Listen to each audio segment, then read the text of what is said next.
Hello welcome back to my channel Telugu family vlog. So ఏంటి suit case పట్టుకొని మళ్ళీ ఎక్కడికో ప్రయాణం అవుతున్నాను అనుకున్నారా? అవునండి.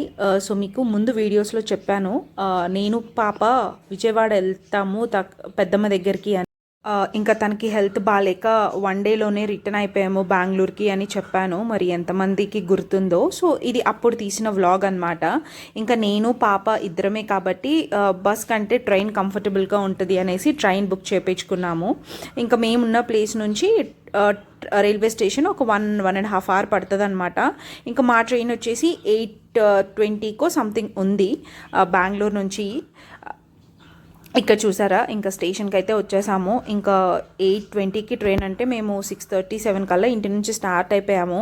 ఇంకా మా పాపని పాపం సగం నిద్రలో లేపి తీసుకొచ్చేసామన్నమాట. అది కాక తనకు ఒక ప్రాబ్లం ఉందండి. అంటే నైట్ లేట్గా పడుకుంటుంది కదా. సో ఎర్లీ మార్నింగ్ అలా లేపి ఏదైనా జర్నీస్ ఉన్నాయి అంటే మాత్రం ఇంకా వామిటింగ్స్ చేసేసుకుంటుంది. సో వచ్చే దారిలో కూడా ఒక 2-3 టైమ్స్ వామిటింగ్ చేసుకుంది. ఇంకా ఇక్కడ వచ్చేసాము ట్రైన్ దగ్గరికి. లగేజ్ అంతా లోపల పెట్టేసి బయట వెయిట్ చేస్తున్నాము. అంటే స్టార్టింగ్ స్టేషన్ అక్కడ నుంచి అనమాట. ట్రైన్ SVMB స్టేషన్ మేము వెళ్ళింది బెంగళూరులో.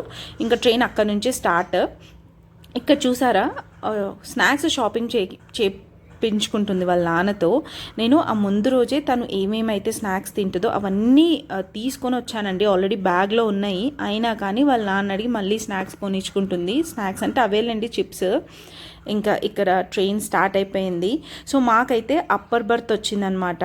ఇంకా నేను అనుకున్నాను, సో టీసీ వచ్చినప్పుడు కొంచెం రిక్వెస్ట్ చేసి పాప ఉంది కదా, సో లోవర్ బర్త్ ఏదన్నా ఉంటే ఇవ్వమని అడుగుదామనేసి. ఇంక ఈలోపు తక్షకి ఆకలేసింది అనిందనమాట. ఇంకా అందుకే నేను బ్రేక్ఫాస్ట్ తినిపిస్తున్నాను. తనకు తినిపిస్తూ నేను తినేసాను. అండ్ బ్రేక్ఫాస్ట్ లంచ్ అన్నీ నేను ఇంట్లోనే చేసుకొని వచ్చానండి. ట్రైన్లో ఫుడ్ అంతా హైజీన్గా ఉండదు కదా, సో పిల్లలతో రిస్క్ తీసుకోలేము. ఇంకా అందుకే నేనే ప్రిపేర్ చేసుకొని వచ్చాను. ఇక్కడ చూడండి, లక్ష ఫుల్ ఎగ్జైట్మెంట్తో ఉందన్నమాట ట్రైన్ జర్నీ అనేసరికి.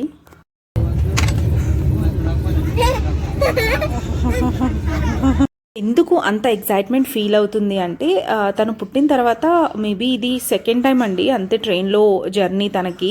అది తనకి ఊహ తెలిసిన తర్వాత ఇది సెకండ్ టైము. చిన్నప్పుడంతా అసలు ఎప్పుడు ట్రైన్లో జర్నీ చేయలేదు మేము. అయితే బస్లో వెళ్ళాము, లేకపోతే కార్, లేకపోతే ఇంకా చిన్నప్పుడు అయితే ఫ్లైట్లో తిరిగే వాళ్ళం అంతే. కానీ ఇలా ట్రైన్ వెళ్ళింది చాలా తక్కువ. సో అందుకే బాగా నాకు కూడా ఫుల్ ఎగ్జైట్మెంట్గా ఉందండి. నాకు కూడా ట్రైన్ జర్నీస్ అంటే ఇష్టము. సో నేను కూడా పెద్ద ట్రైన్లలో తిరగలేదు. ఇంకా ఇప్పుడిప్పుడే జస్ట్ అలా స్టార్ట్ చేసామన్నమాట మా ట్రైన్ జర్నీస్.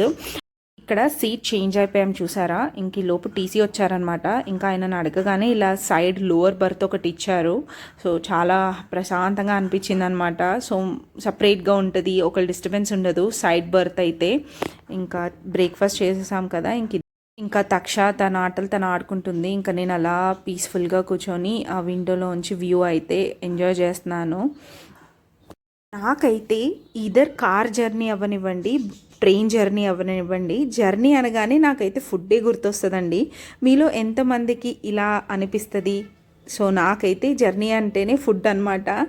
ఇంకా చెప్పాను కదా ముందు రోజు బాగా స్నాక్స్ అవి షాప్ చేసుకుని తెచ్చుకున్నాము అని. ఇంక ఇద్దరం కూర్చొని స్నాక్స్ తినడం స్టార్ట్ చేసాము.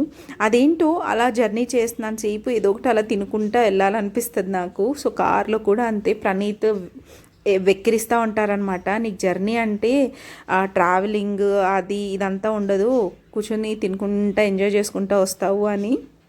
ఇంకా మా పాప కూడా కొంచెం నాలాగే తయారైందనమాట. సో జర్నీస్ అంటే ఏదో ఒక స్నాక్స్ తినుకుంటూ వస్తుంది. ఇక చూడండి ఎలా ఆడుతుందో. మేము ఎక్కిన ట్రైన్ వచ్చేసి కామాఖ్య ఎక్స్ప్రెస్ అండి. సో నేను కరెక్ట్గా ప్రొనౌన్సియేషనో లేదో నాకు తెలియదు, కానీ అది అస్సాం వెళ్తుంది ట్రైన్ వచ్చేసి. ఎవ్రీ సాటర్డేస్ ఉంటుంది అనమాట. ఇంకా ఆ ట్రైన్లో సో మేము చెప్పాను కదా స్టార్టింగ్ పాయింట్ మాదే అని. సో చాలా ఒక హాఫ్ డే వరకు కూడా పెద్దగా ఫిల్ అవ్వలేదన్నమాట ట్రైన్. ఆఫ్టర్నూన్ నుంచి బాగా ఫిల్ అయిపోయినాయి సీట్స్. ఇంక ఇక్కడ ఫుల్గా ఆడుకుంటుంది. ఆ ఫస్ట్ సీట్లో ఒక బాబు ఉన్నాడు, ఇంకెళ్ళి తనని డిస్టర్బ్ చేస్తూ ఉందన్నమాట. ఇంకా తను కూడా ఆడిపిస్తూ ఉన్నాడు. కొంచెం పెద్ద బాబు అండి. ఇంక ఇక్కడ అలా చాలాసేపు ఆడుకుంది. ఇంకాసేపు ఏదో ఒక యాక్టివిటీ చేపిద్దాము అనేసి ఇంకా అలా డ్రాయింగ్ బుక్ ఇచ్చాను. నన్నేమో హార్స్ వేయమనింది అనమాట. సో ఇక్కడ ఇది నా ఆర్ట్ వర్క్. సో గూగుల్లో ఫోటో చూసి కొంచెం ట్రై చేశాను. ఇంక ఇలా చాలాసేపు డ్రాయింగ్ వేసుకుంది. ఇంకా నేను పజిల్స్ అవి కూడా తీసుకెళ్ళాను అనమాట. సో కాసేపు పజిల్స్ ఆడుకుంది. అలా చాలాసేపు ఇలా యాక్టివిటీస్ చేసిందనమాట. ఇంకా మళ్ళీ కాసేపు తర్వాత ఆడుకుంది, అటు ఇటు తిరుగుతా. ఆ టీ కాఫీ వాళ్ళు ఉంటారు కదా, వాళ్ళని మాట్లాడిస్తూ ఉంటుంది మధ్య మధ్యలో. సో మొత్తానికైతే అలా టైంపాస్ అయితే చేసుకుంటుందండి, పెద్ద ఏడిపించదు. అండ్ ఆల్సో మార్నింగ్ ఎర్లీగా లేసింది అని చెప్పాను కదా, ఏమన్నా పడుకుంటుందేమో అని ట్రై చేస్తే అస్సలు పడుకోలేదు. అసలు చాలా నిద్ర తక్కువ అండి తక్షాకి మాత్రము. అంటే తను డైలీ ఏ టైమ్స్లో పడుకుంటుందో ఆ టైం అవుతానే పడుకుంటుంది అనమాట. ఇంక ఇక్కడ ఎంటర్ అయిపోయాము ఏపీలోకి. సో కర్ణాటక, తమిళనాడు దాటుకొని ఫైనల్లీ ఏపీకి ఎంటర్ అయిపోయామన్నమాట. ఇది గూడూరు జంక్షన్కి వచ్చేసాము. అసలు ఇంకా మన స్టేట్కి వచ్చేసాము, ఇంకా మన లాంగ్వేజ్ అన్నప్పటికీ ఆ ఫీలింగే డిఫరెంట్ ఉంటుందండి. అంటే ఎవరి లాంగ్వేజ్ ఎవరి స్టేట్స్ వాళ్ళకి అదే ఫీలింగ్ ఉంటుంది. అది కాక జాబ్ పర్పస్ మీద ఎక్కడంటే అక్కడికి వెళ్ళాల్సి వస్తుంది. అక్కడ కొంచెం లాంగ్వేజ్ రాక, అక్కడ కల్చర్ కొంచెం అడాప్ట్ చేసుకోలేక స్టార్టింగ్లో కొంచెం ఇదిగానే ఉంటుంది. ఇప్పుడంటే అంత ప్రాబ్లం లేదు, కానీ మేము 2018, 2019 అప్పుడు బెంగళూరుకి వచ్చినప్పుడు కన్నడ మాకు వచ్చేది కాదు, కొంతమందికి అక్కడ తెలుగు వచ్చేది కాదు. సో కొంచెం ఇబ్బంది పడేవాళ్ళం అనమాట. ఇంక ఇక్కడ చూడండి మా పాప నిద్రపోయింది ఫైనల్లీ. లంచ్ తినిన తర్వాత ఇంకా నేను పడుకోబెట్టాను. ఇంకా అప్పుడు పడుకున్న పాప ఆల్మోస్ట్ విజయవాడ వెళ్ళే వరకు కూడా పడుకొని నిద్రపోతూనే ఉందన్నమాట. ఇంకా ఇక్కడ చూడండి వచ్చేసాము విజయవాడ దుర్గమ్మవారి టెంపుల్. సో అందరూ దండం పెట్టుకోండి.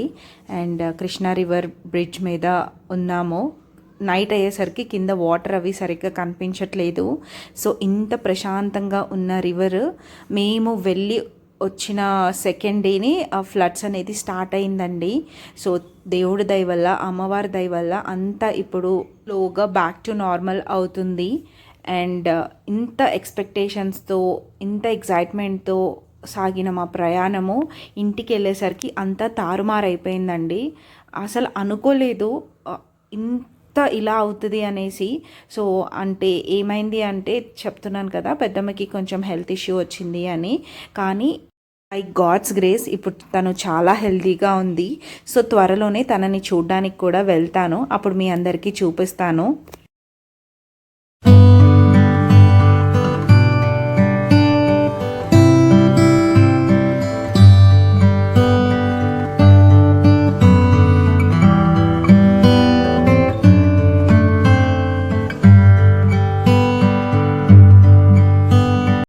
వచ్చేసాం చూసారా విజయవాడ జంక్షన్.